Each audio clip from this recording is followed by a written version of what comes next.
the standing leg, and from here it's just a little press up, a little shift of weight, which can bring us in easily in the first step and the same way down again. Look around you, look at the people around you. How do they move? How do they come from standing to sitting and back up again? It is a technique. It is a technique that can be learned just as riding a bicycle or swimming or playing golf or walking. I want to raise your curiosity for the fact that you can look at it, that you can see how people are moving. So this is a chair. There's many types of chair, but this is a very generic design, and it is a problem and a solution. And how do people come to sit down on a chair? And every person is different, just as much as their language or their character is different. But what differences are there? How to use it? Is it a problem to come to sit on a chair, or is it easy and fun to come to sit on a chair? Do we better avoid come to sit because then after it's difficult to get up again? Or is it easy to come up again? How do I even bring my behind on this seating platform? Like, can people come down like floating down and just sit? Or do you see people and falling for the last part of their journey? And how do they come up again? What is their solution to this problem? Do they have to use their hands, or do they have to swing up? And what are the benefits and what are the disadvantages of either technique? And if you think about it, people do this many times per day, and if they have a good technique, they will feel good about it, and if they have a bad technique, they will start to frown upon sitting down. They will start to think about, should I sit down or should I better keep standing? And this will in time become an issue in their lives, or not. Maybe it's fun to sit down and get up again, to push myself back up again. And how can I actually improve this thing that defines our life, because it's everywhere? How to handle this situation of coming down to sit and getting back up again. This is the purpose of this video, and we will look at it. So this chair I have here is a very generic design. In general, there's like 3 things most chairs have in common. I want to quickly point out these features. So first we have this backwards inclined backrest. You can see it's not straight up, but it is a little bit inclined backwards. This is for us to be able to lean against the backrest, which basically means that not all of our weight is passing through the seating platform and the legs of the chair through the ground, but we pass some of our weight, maybe like 20%, through the backrest, through the legs to the ground. This is a trade-off position from standing and lying down. It's something in the middle of standing and lying down. The second big feature you will see in most chairs is the seating platform, which is backwards inclined. It's not a level seating platform, but it is slanted slightly backwards. And this is designed for our pelvis to tilt backwards, so we can round our back and lean against the backrest.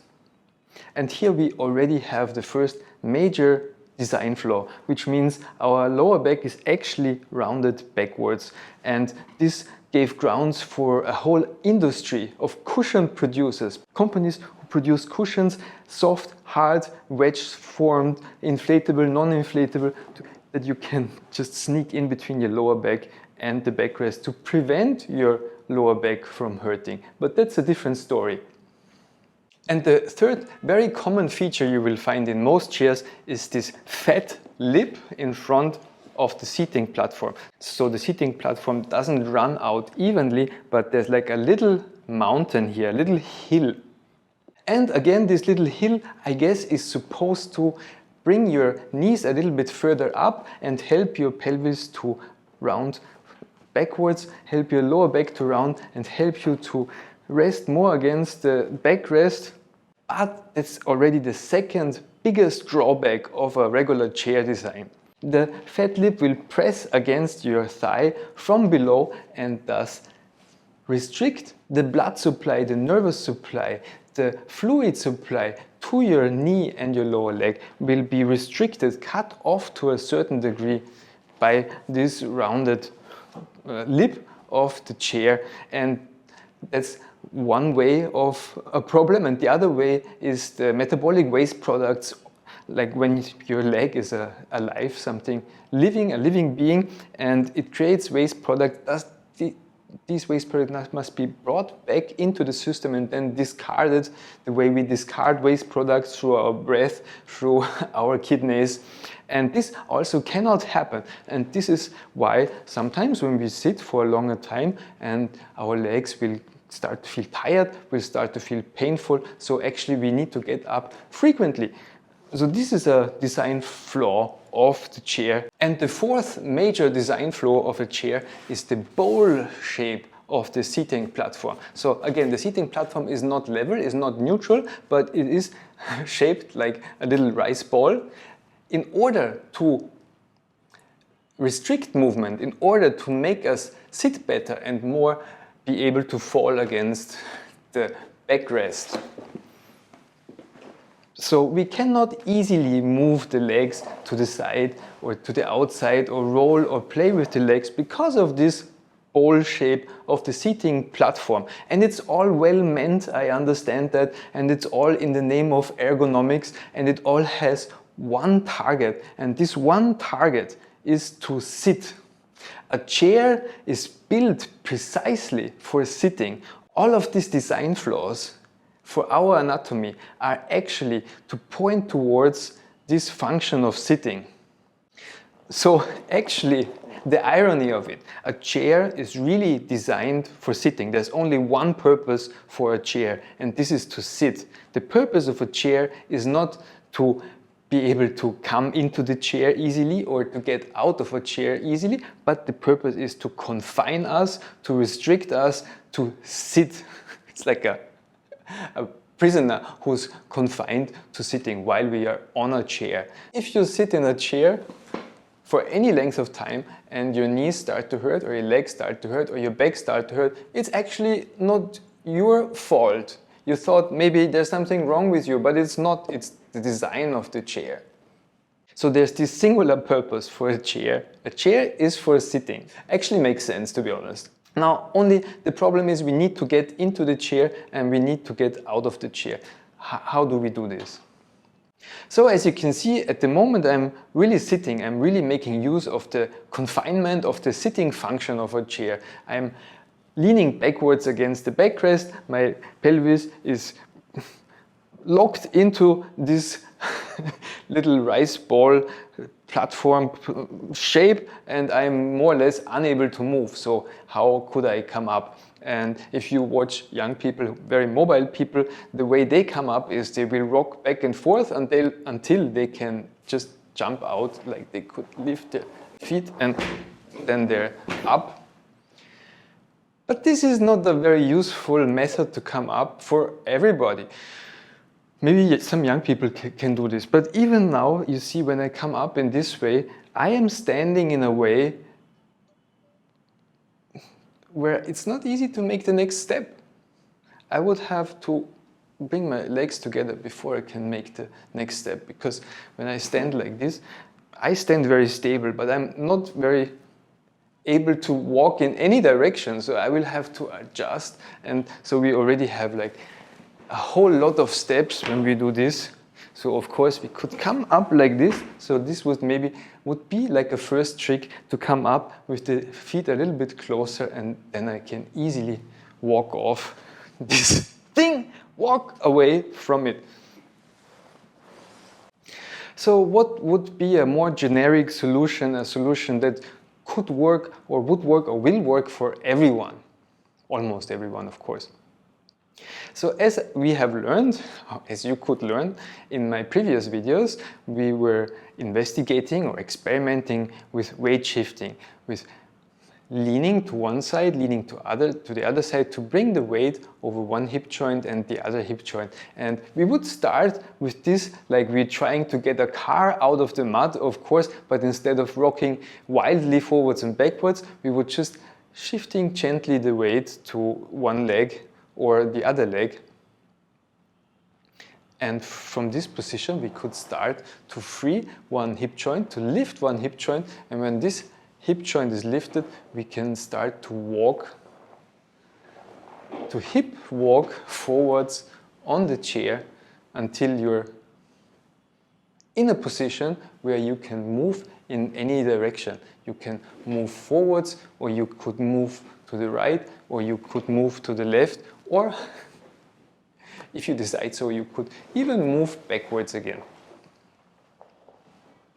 Now the details of side bending, I think I will leave for another video. So I will keep this video just like an overview video of what movements could be possible with this chair. So we have this side bending situation until we actually sit and are in this position to get up. But then what is the possibilities we have here to get up?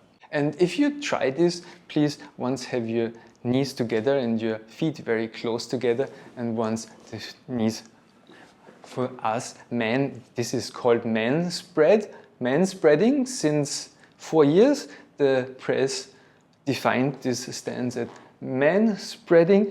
So it is of course possible to come up like this, but again, then you're stuck in this situation where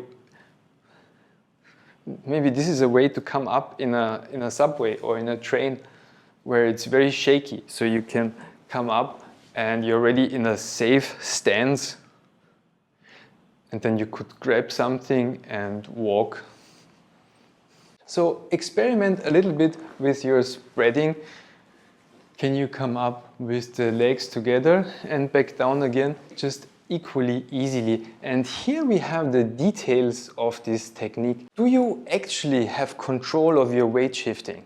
So can you bring your weight forwards until your, how do we call it, the behind can lift off without having to yank it up, but it just can lift off, float up, and you can bring it down back again on the seating platform. And this is something which requires a little bit of practice to be able to shift your weight forwards, forwards, forwards until your pelvis gets light enough so you can bring it up. And we had entire lessons on my YouTube channel here already just for this. Most notably my lessons that help us from coming from kneeling to standing, where we really look in detail about this weight shift and side bending.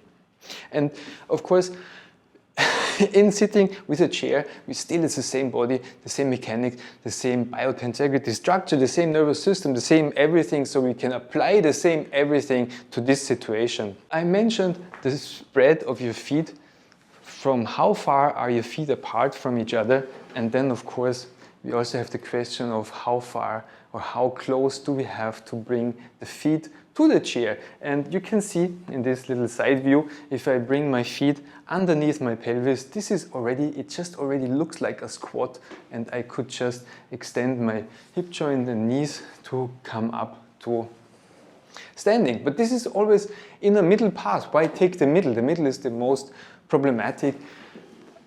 So I suggest to have a little bit of an asymmetric stance, just like in our lesson from kneeling to standing. One foot closer to you than the other. And I would actually suggest to choose your standing leg for this purpose. So which one is your standing leg and which one is your moving leg?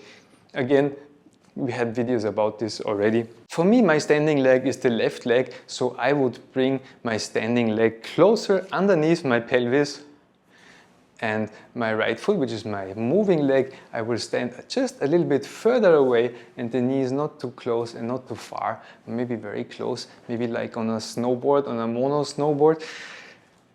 Experiment with those things, try those things, not with the snowboard, but with the stance.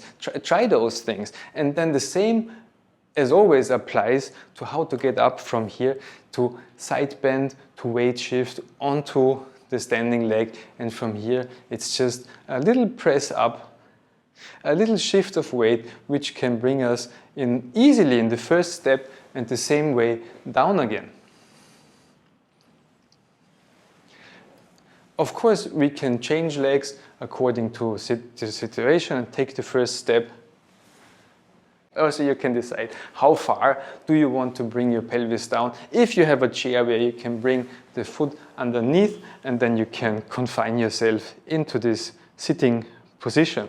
And then suddenly we have options. Suddenly the chair is not anymore such a confined, cruel, barbaric device anymore, but something we can play with, something we can look at from many different sides. And I really recommend you to look at other people. What is their solutions? How do they do it? What is the solutions they found? Did they find like a variety of solutions? Do they come up and down always differently? Or do they always use the same solution? And by doing so, you will be able to start to look at yourself also in the mirror, or just by feeling and sensing your movements. What is your technique to come up and down? I want to use this video to get you into thinking about sitting and how to leave this position and how to come into this position. And in some of the next videos, we will look at the details of how to shift weight, how to side bend, how to improve side bending in your upper thoracic spine. Introducing movement in your upper thoracic spine will make a big difference, not only for this motion or the work with a chair, but for many other areas in your life. So I hope you found the ideas and the topic of this video interesting. Thank you for watching, and see you in the next videos.